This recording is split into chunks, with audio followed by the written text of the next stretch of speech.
always the delay with LinkedIn.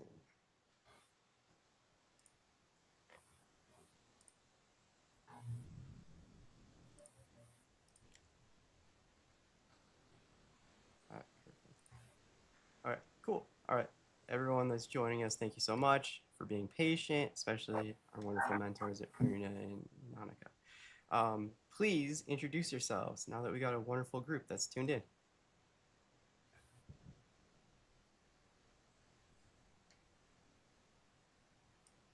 Irina, Nanneke, you can Sure, choose who goes I first. can go first. So nice to see everyone.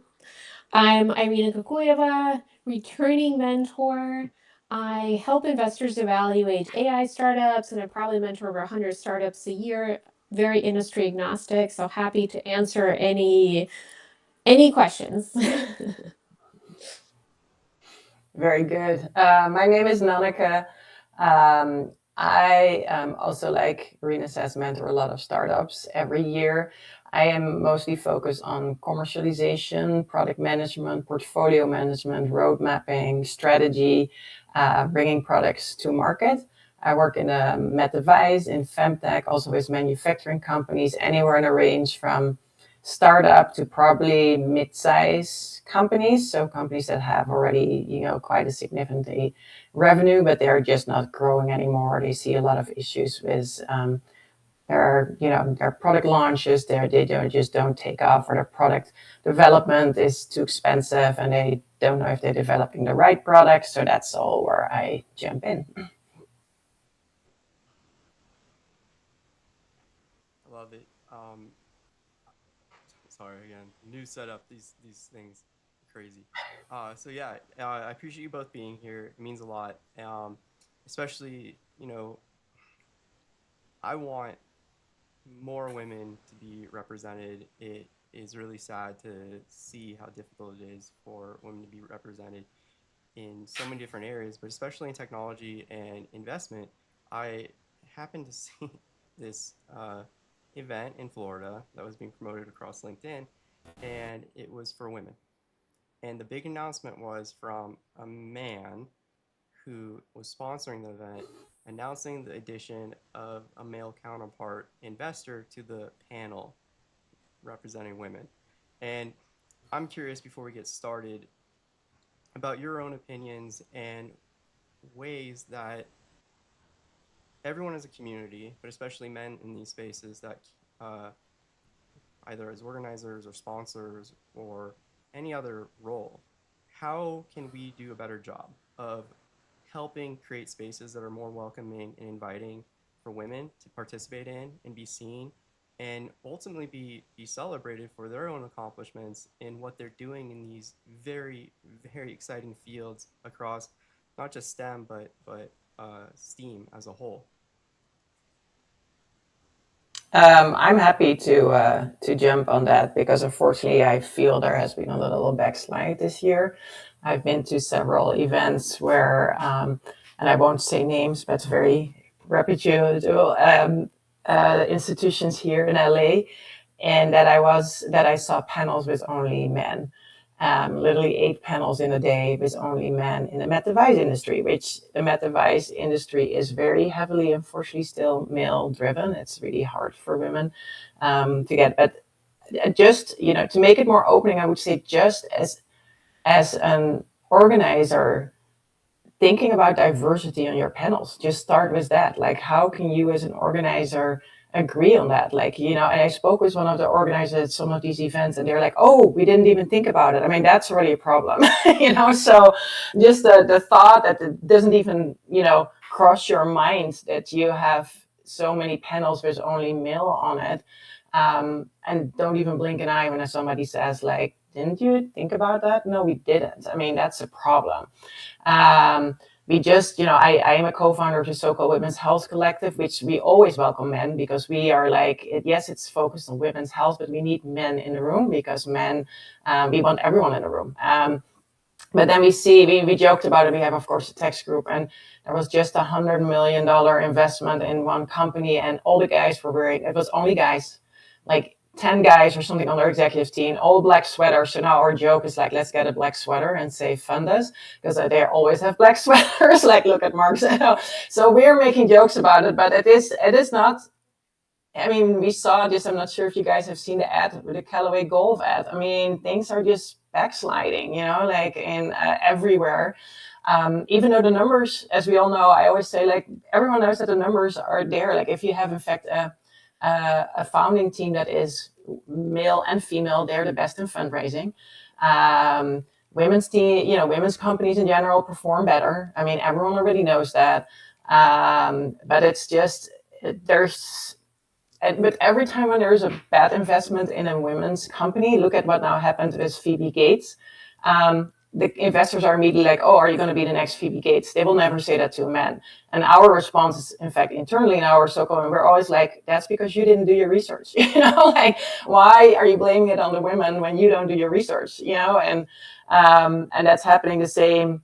I just saw that a company from Stanford with 23-year-old women get funded, and we already know this is, we don't understand why, because this is also hormone replacement. There's no yet. So that's going to be probably, unfortunately, the next, again, like what we saw with, what's her name, Elizabeth Holmes.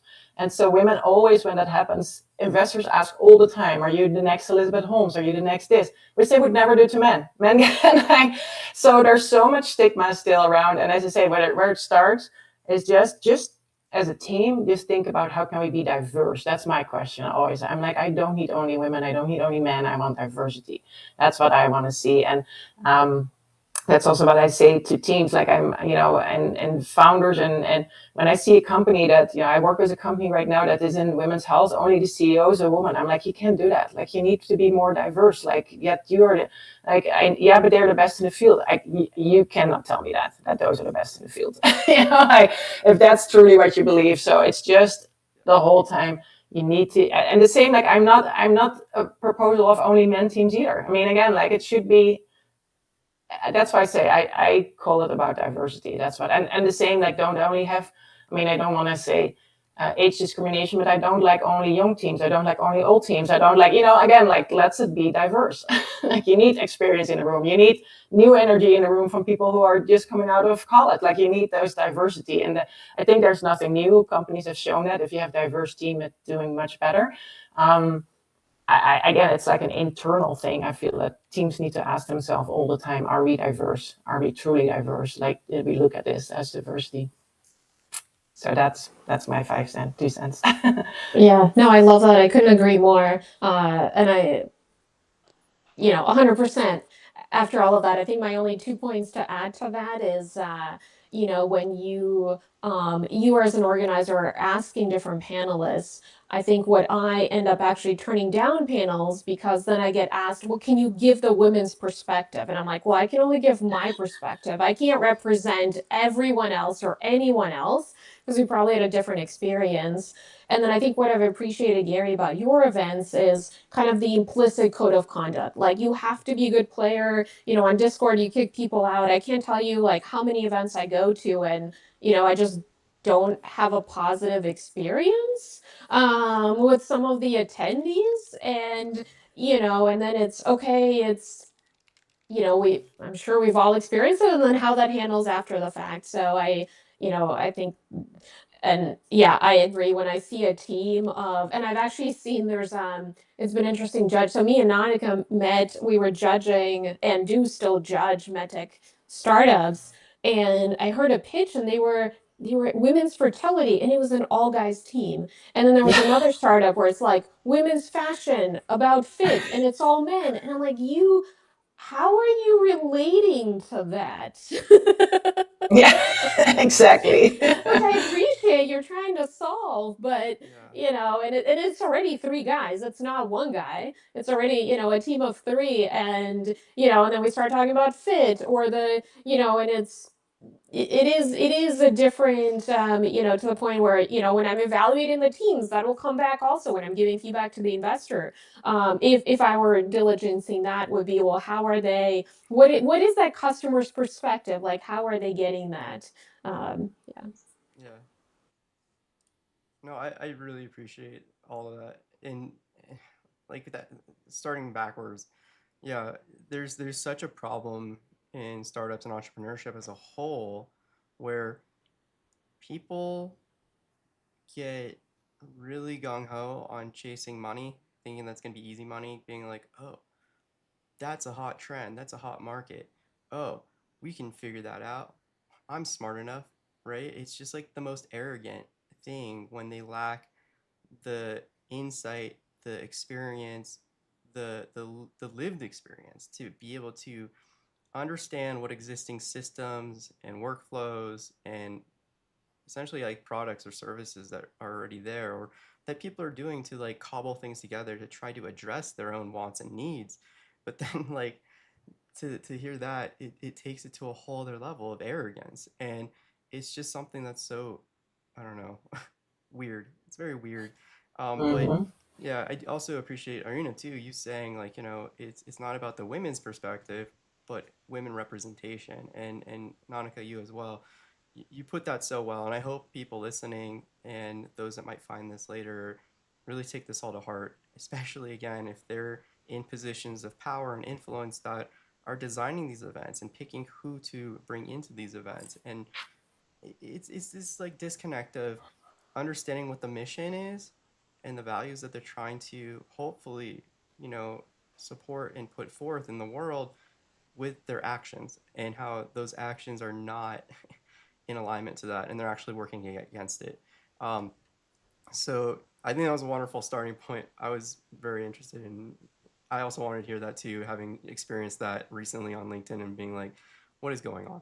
So those of you that are just joining us across multiple channels, Discord, Twitch, YouTube, LinkedIn, others, John over here hanging out with us, and William on Start Motto, where we're doing this event. I want to encourage all of you to ask lots of questions. Irina and Nanneke are here to help you with your career development, your business venture ideas, and also just any interest that you might have that's aligned with what they do, whether that's FemTech or data, AI, something else that they have immense experience in and expertise with. There's no dumb questions, just ask. Everyone gets to learn, and at the very least, they get exposed to different ways of approaching those similar problems that everyone might face and think is like, oh, that's so boring. Everyone knows how to do that. Well, do they do it the same way as Irina or Nanneke? Probably not. That's what's beautiful about this whole experience. So please ask some questions. It's wasteful if I'm the only one asking questions. But John, you did post one, and I will get to that right now. So first, John asked, very general question: how does one start up? And John, you can add a little bit more context again if you're thinking about building a career or a business. But I think it's a great starting point to start up, right? How would you both recommend someone who wants to get into the building a career, following your path? How would they first go about doing that? And then we can jump to like starting a business next. You want to start, Irina? Sure. Yeah. Happy to. So my advice is actually to start with the end goal. Yeah. Like, where do you actually want to get to? And then where are you currently? And then doing a conscientious assessment of kind of where are those gaps and what do you need to get there. I actually have a blog post on how to be your own mentor in this and basically that's what it is, and then figuring out, okay, how do you learn best, what do you need to do to fill in those gaps, and I'm gonna drop that in the chat, so hopefully that helps. Yeah, and the other thing I would say is also what type of, always look at, what is your type of personality, or like if you want to go be a founder or an entrepreneurial world, completely different than if you work for a Fortune 500. Like what kind, as Green also said, like what kind of career do you want, but also what is your life right now? Like what kind, do you only want to work 20 hours a week? Are you okay with 80 hours a week? Are you fine with maybe not having a salary for a few months, and with having to just do cold calling and selling and your company, because it's a lot of hard work with a lot of up and downs, which it's not like a nice cushion that you get in a lot of Fortune 500 companies.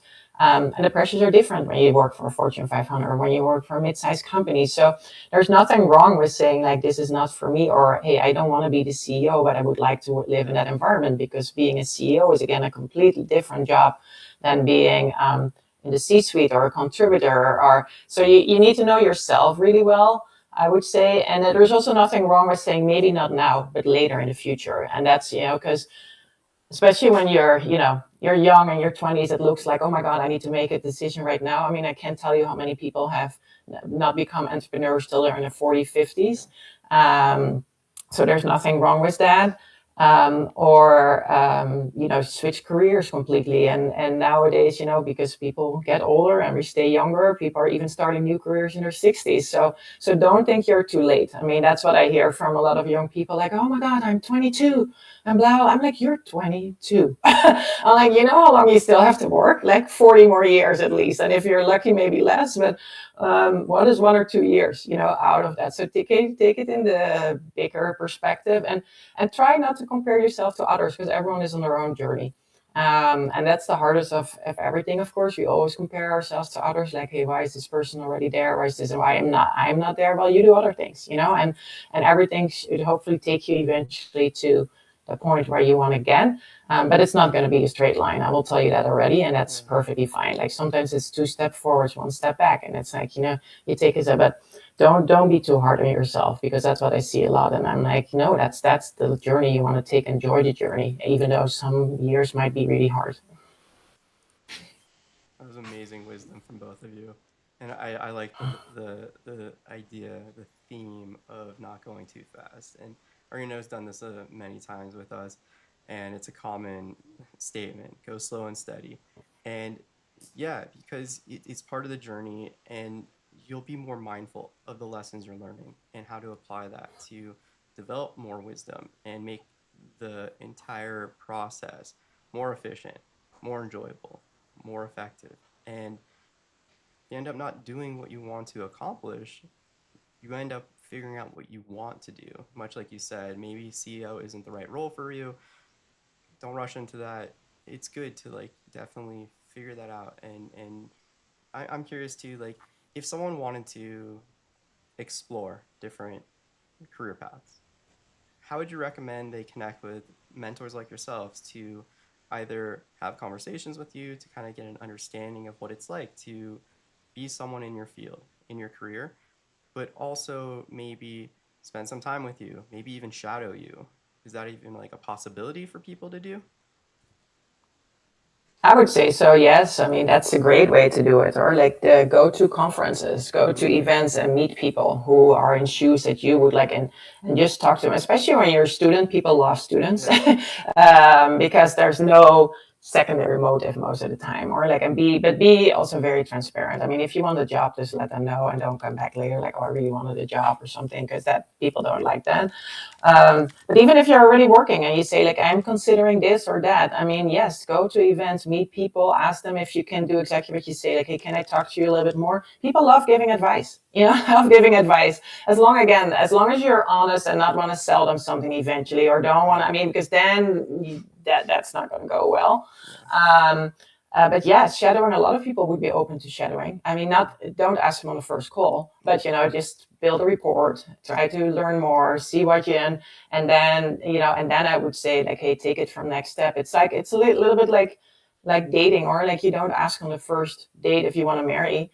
I mean, you're doing it a few more dates, and that's the same, by the way, what we always say about venture capital too. Like no one writes the first check on that first date. So that's the same as when you want to try a new career. Just try to find it out and ask advice as much as you can.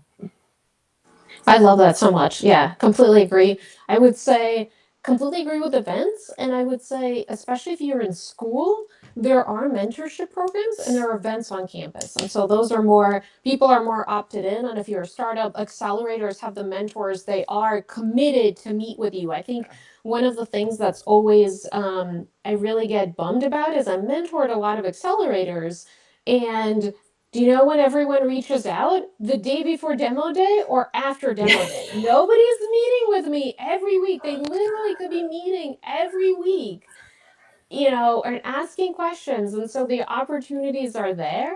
So I completely agree with that. I would say for the shadowing, one way that I've done is kind of like pseudo shadowing. So because I do diligence, you won't be able to join me on the calls. But what I will say to my mentees is I'll say, okay, well you pick a startup and let's diligence it together on the call. And then we get the different perspectives. And it's always so interesting because she'll CC something I didn't, and then I'll bring up a different point, and it's a great discussion. So there's a way to also, I very much encourage shadowing, but there's also ways to, kind of pseudo shadow, or you can also, I'm also a big fan of, if people, and I know I've shared this a lot, I get a lot of requests of just like, hey, can we just get coffee?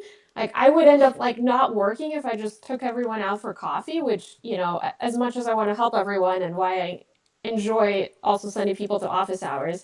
But if somebody reached out and said, hey, I read this blog post, I still have a question, here's what it is, are you able to reply like on LinkedIn, or we can meet? Or, a lot of people are going on podcasts, like I have blogs. The more that you can say, I've already done this research, Yeah. this is now a level, instead of level 1, level 200, like I've been thinking of that, Yeah. then I'm more likely to also, be like, okay, great. I don't think, I'm happy to give my perspective. Yeah. So again, agree with everything, and just wanted to, the way to get your cold calls answered.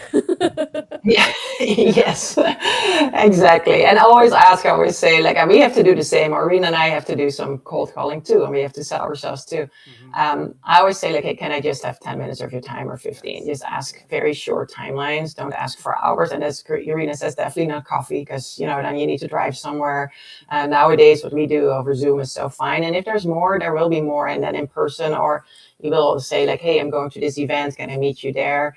Try to see where they're already at, because to your point, like, everyone is busy nowadays. No one wants, especially here in LA, like, driving is horrible. And so, yeah, if you get someone already on a call, I would say take it, like because if that's all they can give, just don't be disappointed. Just say, hey, this is a win. I love that. And I was going to say, then the other thing to add that I started doing is I'll send, hey, I'm going to this event. Do you want to come with me? So then we're both going, they get added value, they may not have known the event. Or sometimes I'll say, oh, I'm going, and do you want to meet for coffee beforehand? Or whatever, like we're already there. Yeah, I agree with you. Yeah, if I Love can, that. Yeah. Mm-hmm. yeah, reply or meet virtually, it's always better. And some people do prefer in person, and so having that, like, I will be there, this is an event that I think would be beneficial to you, then it's also a win-win. So many good tricks there, but not like manipulative tricks, but just smart.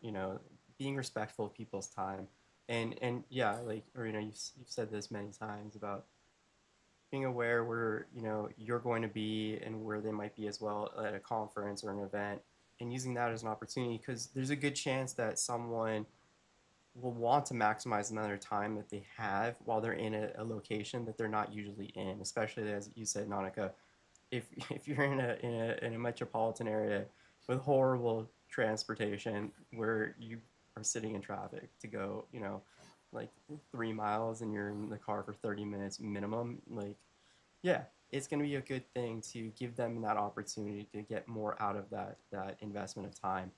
The other thing that's coming up with your answers is, yeah, building on that, and someone in Matt over in Discord said, it sounds like the point is actually valuing the time of the person you're asking for help from. And that is so much the point of this, is demonstrating that respect, and showing people that you value their effort and contributions, even if it's just opening the email, right?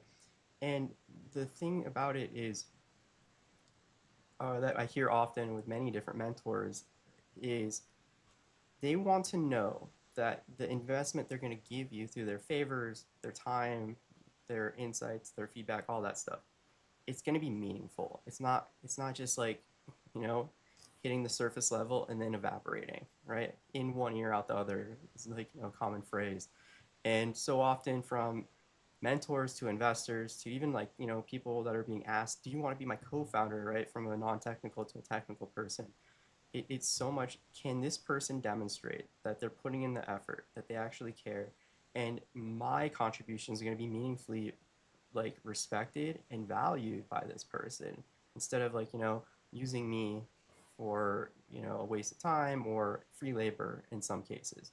So in this vein, how else would you recommend people, or how do you enjoy or appreciate people demonstrating that sort of respect and appreciation towards you when they're asking for favors? I would say definitely that, hey, always thank people for their time, what they did, and nice is always see a follow up and say, hey, based on what you did, this is what I changed, or this is what I'm doing next. And it doesn't have to be a Yeah. whole 2-page write up. It can just be a few sentences, like, that you say, like, hey, and because then you see that people are working on it, they are trying to, move forward. And then if you see that, and then if they ask, like, hey, I'm now struggling with this, or do you know someone who could help me with that, then I would be very willing to give you another connection. But if I just don't hear anything after you called me and I never hear from you, and then you come back, like, just I love what Irina said, and you suddenly come back before a major event, whatever it is, and now you ask me to answer in it one day and do this for you, that's not going to happen. That's very disrespectful. But if you just continue, and even if there's nothing to report, I mean, maybe even 3-4 months later, just a quick update after that, but I would definitely always follow up right after the call. Yeah. Whatever it is, just follow up and say, thank you, this is what I learned, or this is what I'm going to do with it. I will keep you posted. And if you say I'll keep you posted, just keep them posted. Like, it doesn't have to be right away in a few weeks, but maybe you have a newsletter that you're going to send every quarter or something. But again, just be respectful. Like, when people give you some time and then you don't answer, and then you expect them like 5 months later to suddenly answer, that's not going to happen. That's just not going to happen. I love that. No, I completely agree. I can't tell you how many people. So to answer the first question, just like, how do I enjoy and appreciate? So actually, so I've mentored so many startups and founders, and I just had a mentee through Girls in VC. Shout out. And she came prepared before every meeting, 30-minute meeting. These are the topics. This is how much I want to spend on it. And we kept to that time. I have never had a more efficient meeting. This is an undergraduate student. And after the program was over, and I tell this to everyone, I'm like, I'm looking to keep in touch. I'm like, I will have meetings with you anytime. Like, that was the most productive, Yeah. best use, you know, of my time. Yeah, Girls in VC, they're actually, if it's not affiliated, I'm a mentor, a volunteer mentor, and they're looking for mentees and mentors, and I was just very impressed, and that's what I told the program too, just like anyone. And I just actually applied to be their mentor for the next cohort, and I said, yeah, anyone that comes prepared with questions is already showing respect. Yeah. In my book. And then to the point of the introductions, the way that I introduce startups to investors is I had to have mentored them before, probably through an accelerator, or have some sort of relationship. And I can't tell you how many, I've only introduced a small handful that I could put my name behind and say, like, hey, I think this is a startup you should meet. Guess how many follow-ups and thank yous I've had? 0. Guess how many times I'm going to introduce them to another investor? Yep. 0. Unfortunately, right? Yeah. I don't know. I haven't heard, like, was this helpful? Was it, what was the experience? Again, I don't get paid to introduce. This is just like, I really could put my name behind. And it's just something that, again, it is free, and I'm not, again, like, I'm not getting anything. And you all better believe I'm going to send Gary a thank you note afterwards. And Annika's going to be like, I've enjoyed learning from you, especially your advice that you've just shared around, and I have that as my to do, because I enjoy these conversations, and everyone's taking time out of their day, and just want. So yeah, these are your questions. And again, it's a thank you is free. You can literally just have Gemini, I want to thank you, copy Yes. paste. And it doesn't have to be a lot of, you don't have to write a ton. It's just a simple email. It's Yeah. just a Yeah. simple email. And then my other strategy with follow ups, and I completely agree, the non update, people love that. Like Yeah. I've gone to Gary's VIP lunches, and some people will say, "Oh, I'm looking for introductions to blah blah blah." And what I've done is I've sent a non-update, like 3 weeks later, when I said, "Hey, I'm going to introduce you to so and so," and I'll set a follow up like, "It's still top of mind. I haven't been Mm. able to meet with them because they've been swamped. I will follow up in a couple of weeks," and I snooze that email, and I send myself, and so then I've done another one, and actually this one person, I've had to do a non-update multiple times, and finally I've sent him an email and I said, actually, I finally was able to meet, but they're not able to do this introduction. Yeah. And his feedback to me was, "Oh my god, I wish everyone followed up like that." Did I have any good news to share? No, I absolutely had no good news, and I felt so bad. No. But the fact that I followed up made it, there's no surprises. There's not like, "Oh, Irina said she'll do it, she's actually not doing it," even though I'm working behind the scenes. So I can't stress the non-update uh, more than that. So it's, again, top of mind. And then for the newsletter, I would appreciate if startups asked me, like, "Hey, can we add you to," or I will also tell them, Yeah. "Hey," like I said yesterday, I mentored them in the morning and I said, "I'd love to keep in touch, sign me up for your newsletter," so that you get that opt in to be respectful of their time. Yeah. Yep, absolutely. I agree with everything you say. I love it too when people are prepared. I've had also some people sometimes on the call and they're like, and then they're like, okay, tell me what I need to do. I'm like, yeah, this is not mentorship. you know, this is, I don't know, like, Yeah. what do I need to do? I have no idea. So what Arena says, be prepared. Like, what are your top three things on your mind that you really want feedback on? Because if you just come and are like, okay, we're also there, like, okay, I don't know what I can tell you. Like, I have no idea you're dealing with. And Yeah. also following up on Arena, like every year I have a program in January that we bring European founders to the US, and we had a ton of applications this year. So and we can only take 10 or 12 CEOs, and we had over 60. And a few I put on the wait list, and I can tell you that a few, this on that feedback again, like the ones, two of people are on the wait list. I said, hey, once a spot opens up, we will reach out to you.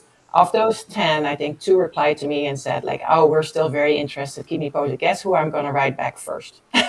When a spot opens up, there's Yeah. two, because those are the ones that replied to me. The rest didn't say anything. So to your point, what Arena says, even though it's not the news you want, if you reply on the news that you want, guess who's now higher up in my mind? And so one of them, I sent an email today. I'm like, hey, guess what? And spot opened up. You're the first one that I thought of. And so even if it's negative news, always back and say thank you. Yeah. Would still be interested. If something changes, I will keep you. Whatever it is, because you never know what happens. Yeah. No, I love that. And there was one, to the startups there, to Gary's point with the following up with the investor. I actually almost had this ad hoc mentoring. I think it was at the one of the 805 lunches, actually. So there's a startup in the community, and when he pitched to a VC, he couldn't answer some of the questions. And so Mm. then he was, understandable, the investor gave him good feedback, and it went, to Nannike's point, and went in a different direction. And my follow up to him was, send that investor an update. That's how you build the rapport. You're not building the rapport to say, okay, I need this from you, and then I need this from you, and then I need this from you. It's a, hey, this is what I've learned, and I'll have to follow up with him and see, like, did that actually, right? Like, he should have followed up with me and said, this was really good advice, but he hasn't. So I'll have to ask him next time I meet. But that is a good way to also build a rapport, because then again, you're listening, and you're actually acting on it. Yeah. Yeah. I was posting in the chat. I hope everyone's taking notes because there's so many incredible bits of advice there that apply to everyone. It doesn't matter what you're doing, and it could be a friendship, it could be a professional relationship, romantic, anything. And what you said, or about feeling bad, about like kind of having those non-updates, and then bad news. It's I know, like, as a human being, it's hard not to feel that way, like bad. You gave him bad news, but at the end of the day, you were consistently providing effort and trying to help, and it didn't work out, but you're still doing that. And on the flip side, with Nanneke, what you're explaining with those two founders or CEOs who were rejected from the program, but still showed that interest and still wanted to know if they could be a part of it at a later date. Again, it's demonstrating that effort, that resolve to have that relationship together. And then the littlest thing, is it goes back to, again, that demonstration of being someone worthy of your favors and time and investment. It's the effort, showing that effort. It doesn't even be the biggest effort, just some consistency to within whatever your capabilities are is going to be celebrated and appreciated by, I think, any like sane, like you know uh well-meaning person. It's something that no one's gonna get upset by. So I think it's a beautiful thing to share those stories and highlight that. We've got a lot of great questions still. John, unfortunately, I think you got to go, but I will do my best to ask some of these at the end too, because they're very good, fun questions, just to get to know each other and celebrate some people. But up next, we have a question from Andre over on Discord. What should you give up on, or when should you give up on a startup idea? What should you base this decision on? That's a very important question. I'd love to hear both of your perspectives on that. Sure. Yeah, happy to start. I think that the short answer is, well, and actually to Nana's point earlier around, the salaries and where you're comfortable with, is almost have a milestone, an internal one to yourself. And I actually, when I started my consulting, my milestone was like, okay, in 6 months, can I reach X? And if not, evaluate. Yeah. So that's kind of for me, it's okay, is there a milestone you want to reach? And if you can't, then no.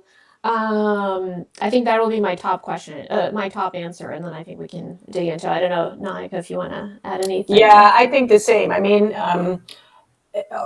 talk to, first of all, of course, I hope you do all your market research and see if there's truly demand for what you're building. So don't only ask your friends and family because they will always say yes. Ask it in a way that, because doing surveys is hard. I mean, the way how you need to ask the right questions, and I've seen a lot of people do surveys that, unfortunately, is not the right way to ask it. So you think there's a demand, and then there's really not. So do that. If you get, people basically are jumping up and down before the product even exists. That's always a good sign. So that's one thing. Or like do your market research, make sure that people, truly see it as a product, and keep going back with prototypes and with feedback.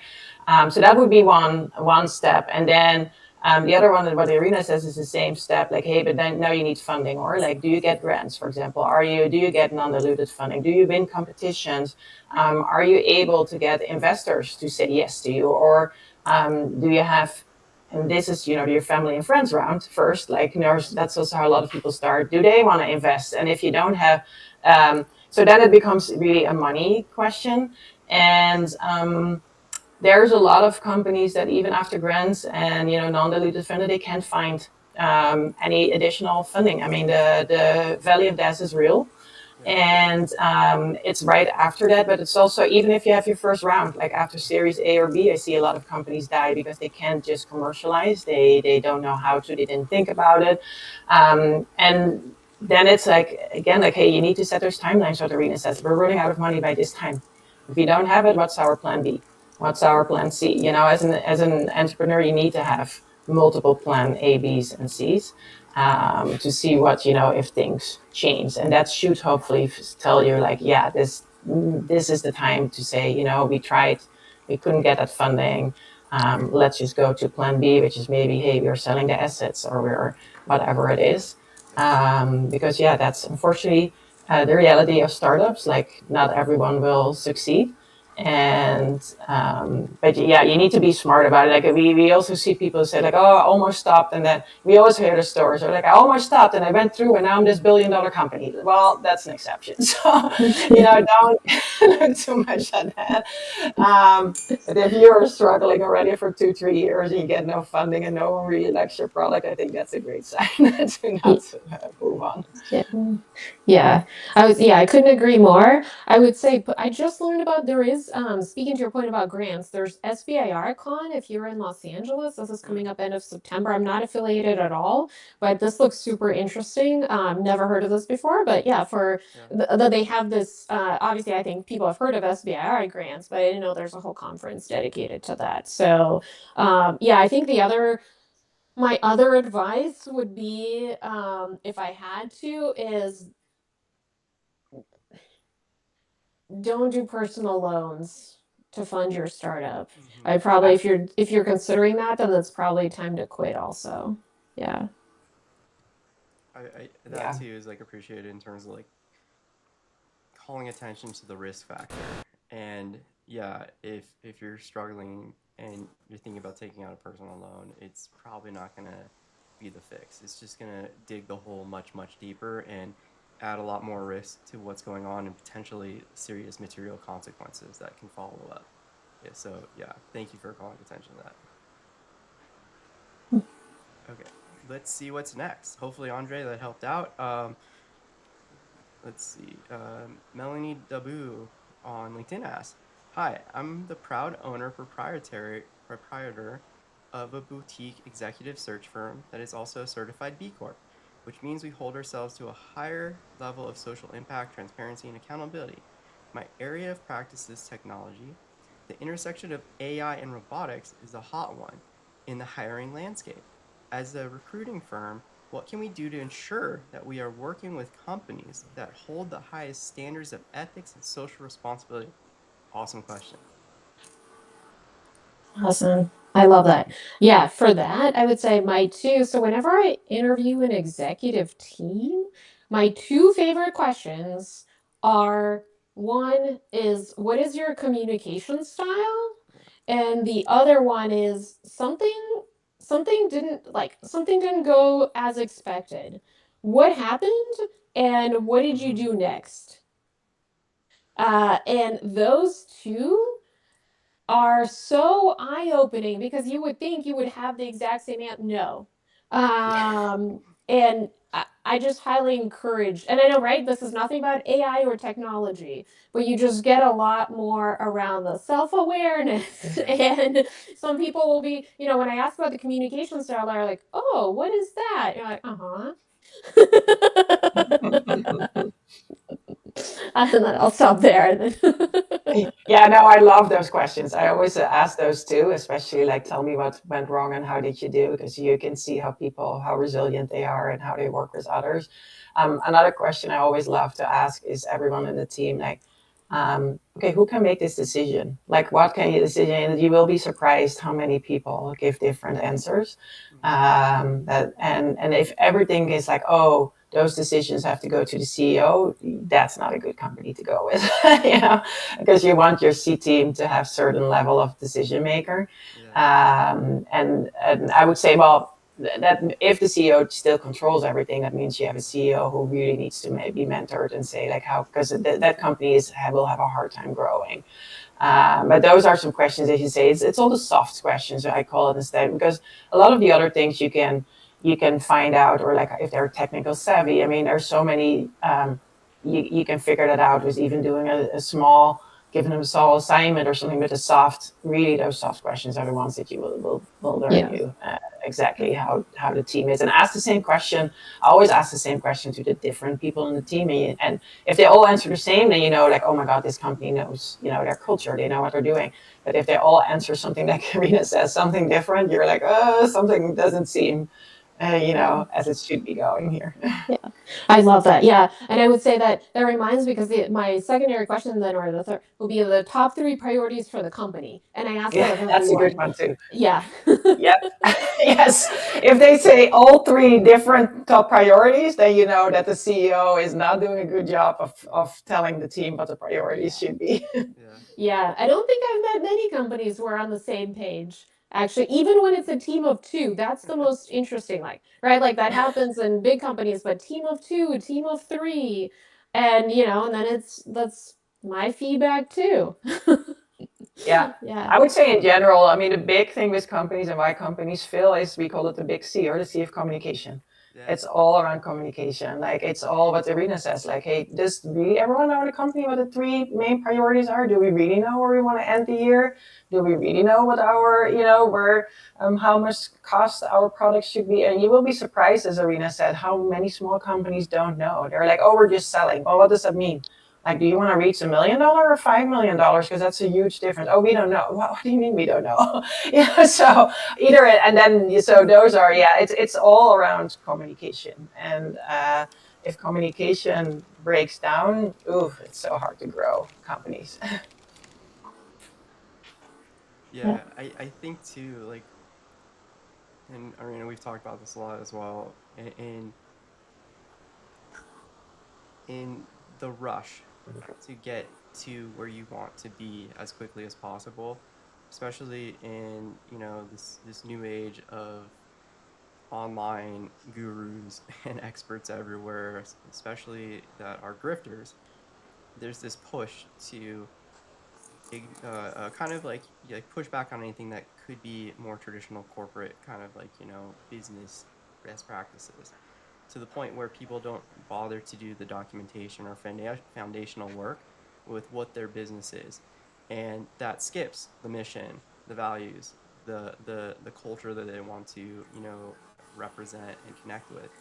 And so much of that plays into the communication that the both of you are talking about, and being on the same page. um, how like, what's been like the biggest consequence that you've both seen as a result of skipping some of those foundational steps, and what specific foundational step was it that led to that? Well, in medical device, it's I would say almost a simple but a devastating step is that they don't realize who's paying for their device and how much the reimbursement is. And so it's all about a lot of companies see they think that once they have FDA, that's yes, that's a big milestone, but it's table stakes.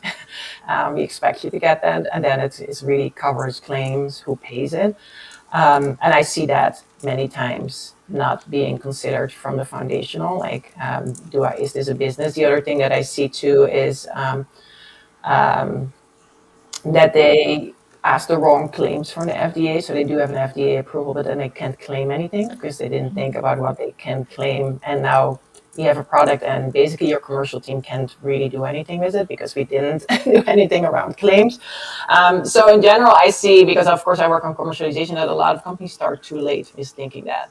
Mm. Um, so if you are in med device or in any life science, we always say at least more than a year before, you need to start working on your commercialization, because, once the FDA gives you clearance, it's not that, oh, you will sell from day one. But preferably, you think about that from the first day. It's like, it's great to have a great technology, because I work with a lot of really smart PhDs, and, they all have, are really smart.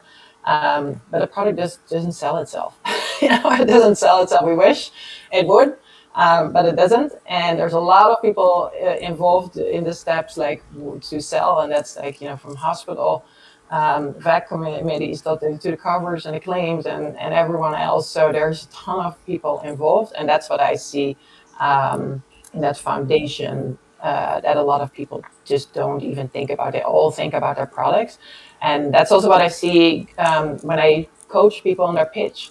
10 of their slides are about the product, and then there's nothing about the business model. Well, VCs are like, we will, we will eventually get to the product. Like, if we like you, yes, of course we will dig much deeper in the product.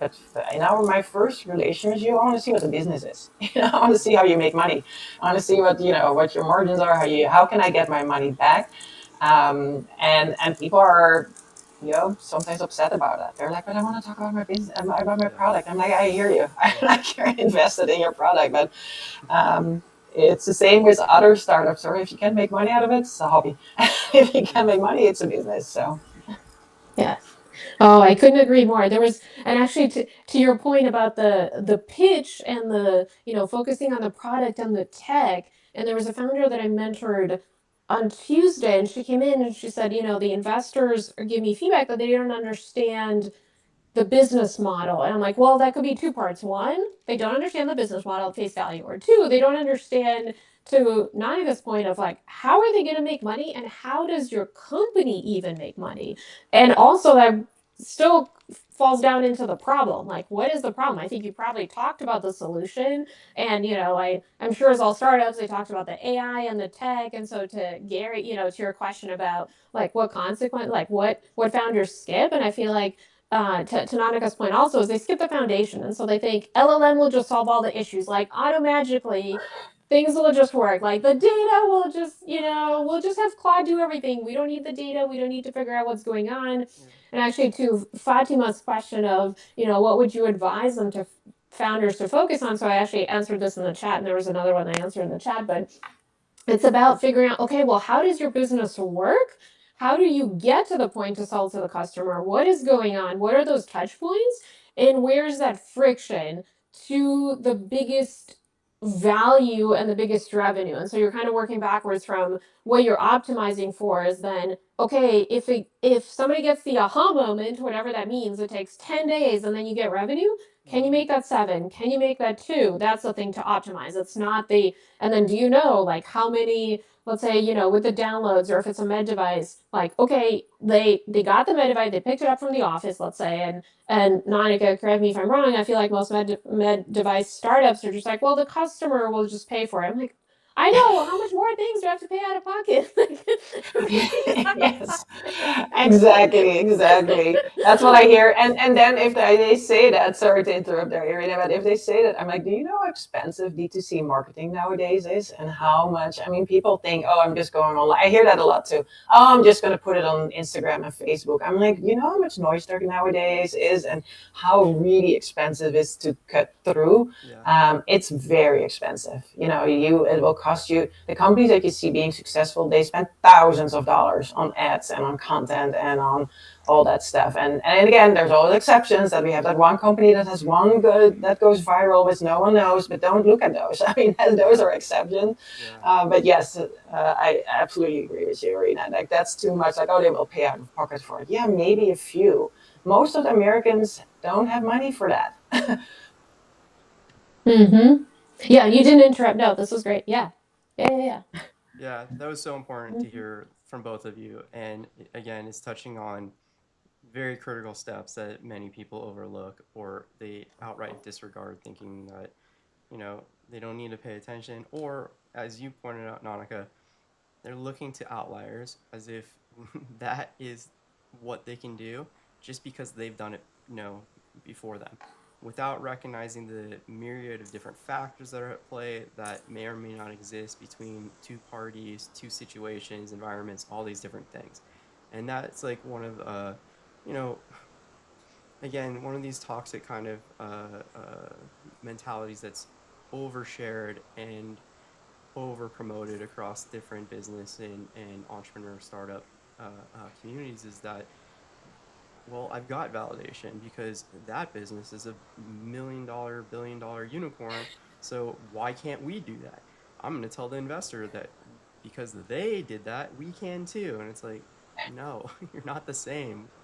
Got it all wrong. Exactly, And and why would they? Or like, that's what people also, I think, get wrong a lot. Like, if an investor already is in that industry, they sometimes think, oh, they will also invest in me. No, they already invested in that industry, so they will probably pass you because they don't want all their eggs in one basket.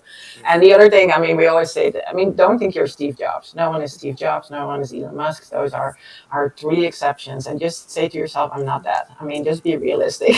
One of you might be, but that's one out of several millions. We're not. We're just not Steve Jobs and Elon Musk. So those don't. I know they are very inspirational, and please read, whatever you get out of it, but we're not. So we need to do the hard work. We need to get it. And yeah, especially what you said, Gary. Like, when there's a company that's already successful, why would they invest in another one? They already have one that's doing it. Like, what is doing different? And I think that's also something with people switching for product or seeing something better. There needs to be, we human beings, we want an advantage of this product. That's either we save time, either we save money, or either it's something that, we don't have yet. And things, again, like, it comes back to that saving time or money. Like, otherwise we don't switch to products, or there's truly a void. But keep that in mind all the time, like, that it's really, really hard to keep people or companies to switch, because there's a cost to it. There's a cost to switching. and there's a cost to it. And so again, medical devices, like, it needs to fit in the workflow of a doctor. Like a doctor, if it doesn't fit in their current workflow, they're not even considering it because they don't want to learn a new workflow because it costs way too much time. Training people, I always say, I most of the time when I worked for organizations and we had new products that would require significant training, I would pass on it. I said, no, we're not going to do it because training is so hard to do and to get people to train unless it's a 2 minute like quick thing. Yeah. But if it takes you, if like, oh, I need to train this person 3 4 days, don't. I'm like, no. That's too much. People don't want to be trained that much. They don't have the time. It's just so much. So think about that too. Again, like, think about everything that you do in your business. Like, hey, how do I make the life of the people who are going to use this easier? Or how do I really save them costs? And time savings need to be really significant. Like, if it's just a few minutes, some cases it could be great. Like, a few minutes is worth a ton of money. But and most businesses, like, no, I really need to say, if I can get 3 operations in instead of 2 in a day, that's a huge money saver and a huge revenue generator. So think in those numbers, like, really, but because otherwise we're just not, just human beings in general. We're not. Think about yourself. When are you changing? When is the last time you changed your bank account? You don't do it because it takes too much effort. Yeah. Yeah, that's a huge point, and we were talking a little bit about this many times, like with Irina and then other like experienced designers, product developers about this. Like, if you have a grand vision, that's going to change the paradigm of things, right? You got to be aware that human beings are naturally hesitant or absolutely, like, reject change because it feels discomforting, and you can't expect them, as you're saying, to be willing to put in all that time, even if you're promising them it's going to make so much money and save them so much time in the long run. The reality of that is, like, I don't feel that. I don't see that because right now I feel discomfort. I feel like this is alien to me. And that's where, like, versioning is so important and going slow by slow. But before you even do that, like you've touched on, both of you, take the time to talk to these people, talk to who your intended users are, the customers, figure out who the decision makers are, the ones that are paying, to buy it, and make sure all of them are having an enjoyable experience and you're not having to train all of them, in ways that, again, feels disruptive or alien or discomforting. We're over time. I don't want to keep you both too long, but if you're willing, you can do one more question. Sure. Sure. Awesome. Okay, so we've got a couple questions. Let me think what one's going to be real helpful. I think this one was good earlier from JS Junkie on Discord. How do you stay connected with like minded people while being very busy with your venture? Mhm. Oh yeah, I think I Mm. answered that one in the chat for so my short answer is I send them so this was a good question. So I share events. They might be relevant to them. So it's a really, just like literally, hey, I saw this, thought of you. So then it's a 2 second lift. But yeah, that was a good question. Yeah, and I think how busy you are, unfortunately, yes, you need to take the time to do it because you want to be known in your industry. You want to be known in the events. Like, you want to eventually walk into events that are important to you, that people are like, "Hey, you're here." You want to be seen. So yes, it's part of it. I would say, don't think of it as two separate things. Like, I'm building my ventures, or I don't have. No, you need to say, I'm building my venture, and this is what it all takes, and this is one of the parts. And so yes, you just need to spend time on it. You can't, because no one builds by themselves. You can build in a vacuum, and you don't want to suddenly come out with something and everyone is like, who's this person?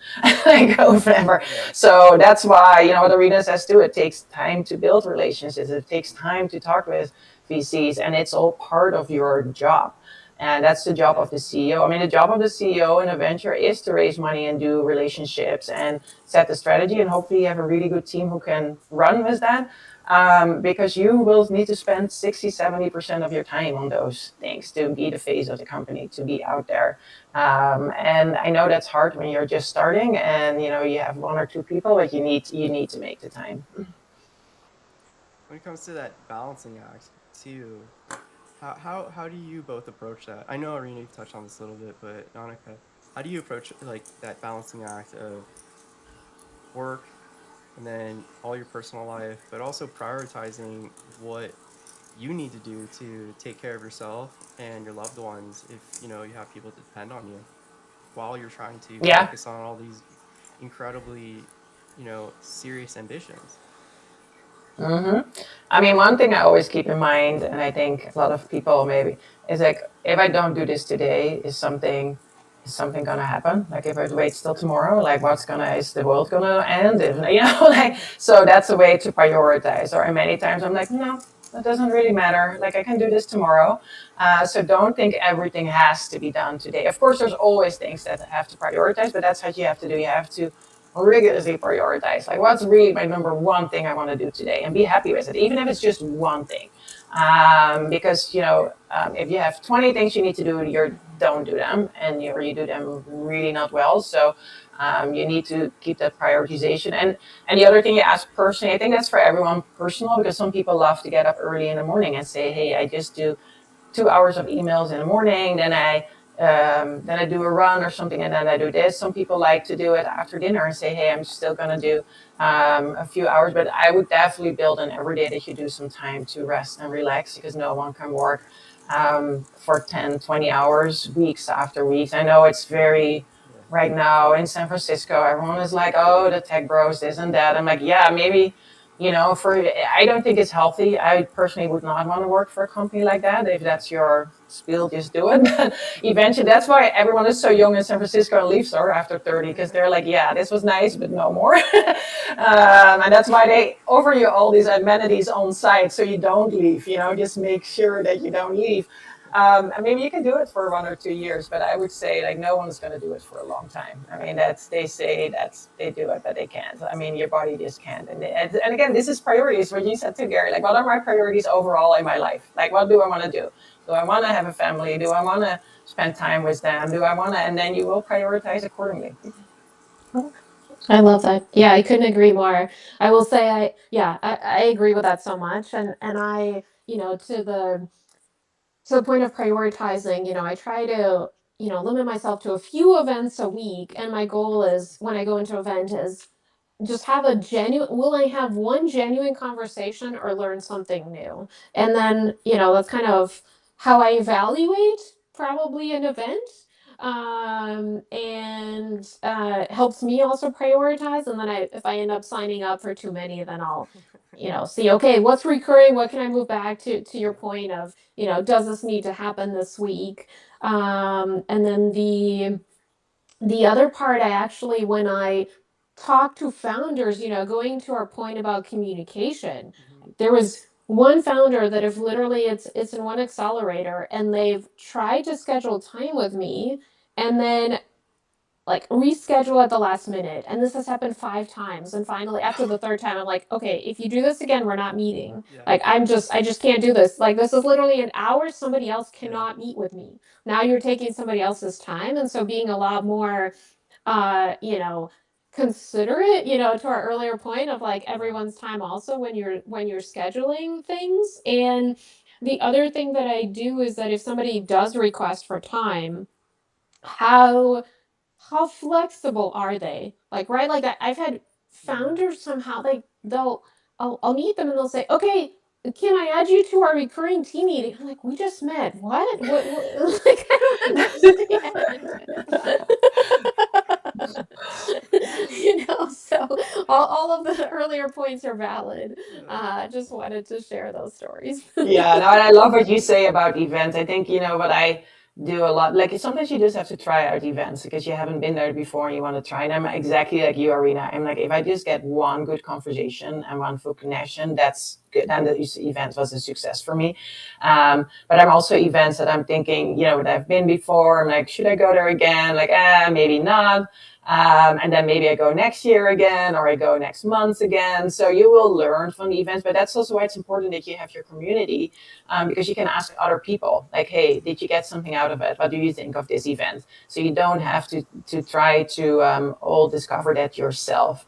And everyone, of course, you ask 10 people, you get 10 different opinions. So in the end, you will need to make your own decision. But it definitely helps. I mean, that's why I'm so happy that I have my so-called Women's Health Collective, because we talk every time about which events we should go and which are worth it and which should not be worth it. And sometimes we're like, oh, just one of us, why does just one of us go? Like, and they can figure it out. So that is an idea too. Like, you have a group and say, why don't you just go and you just let us know if you really want to go. And then and someone else goes to another event. So then you can split it and, divide and conquer instead of trying to do it all yourself. I love it. Again, all expert wisdom to be shared. Before we go, yeah, unfortunately, we can't get to more questions because I can't keep the mentors longer. But I do want to announce something that John shared over with us in Star Motto, that there is a partial eclipse happening tonight, lunar eclipse. So if you want to go enjoy the wonderful world outside, I recommend, much as John is, to go check it out. Look it up, see when you can catch it. Irina, Nanneke, thank you so very much for being extra generous with your time, especially with a little bit of technical issues with me getting this going with my new setup. You're both wonderful. It was incredible to have you here for the first time, Nanneke. Any final thoughts, any announcements you want to share before we go? Good luck, No, and I will yeah. say always look for a contradictory opinion because there's never a right answer.